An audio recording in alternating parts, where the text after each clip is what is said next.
The price of oil dropped today following the president's optimistic press conference yesterday. It dropped below $92 per barrel. That's still much higher than what it was before the strikes on Iran started, but it's down from the high of $120. Right now, Trump is promising retaliation if Iran messes with oil tankers in the Strait of Hormuz. What's impacting oil prices now is all the stalled traffic in and out of the Persian Gulf. As you can see, the drop in oil prices hasn't reached our gas stations yet. If you do get gas in any of our counties tonight, you're going to be paying more than $3 per gallon.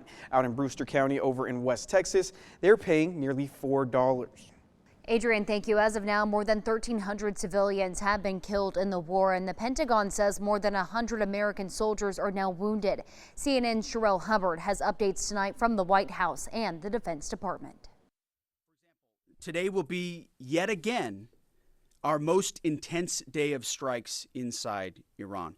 At a Pentagon briefing on the war with Iran Tuesday, U.S. Defense Secretary Pete Hegseth said the U.S. will not relent until the enemy is totally and decisively defeated. The White House doubling down on that messaging, saying the war's timeline is according to President Trump's clock. When the commander-in-chief determines the military objectives have been met and that Iran is in a position of complete and unconditional surrender. Trump took to Truth Social Monday night and threatened to escalate further, saying Iran would be hit 20 times harder if it blocked the flow of oil through the Strait of Hormuz. Two sources familiar with U.S. intelligence telling CNN Iran has begun laying mines in the strait in recent days. The war spiking oil and gas prices Is temporary, and this operation will result in lower gas prices in the long term. Key Senate Democrats emerged from a classified briefing on the war. They argued that Americans cannot afford to be involved in another war. There's no time to pay attention to how families are paying more,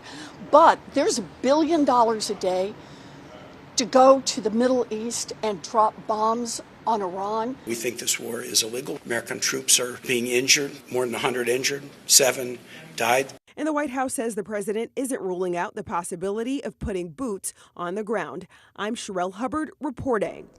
The chief Pentagon spokesperson says out of the 140 wounded service members, 108 of them have returned to duty. He also says a majority of the injuries have been minor, but 8 service members are severely injured.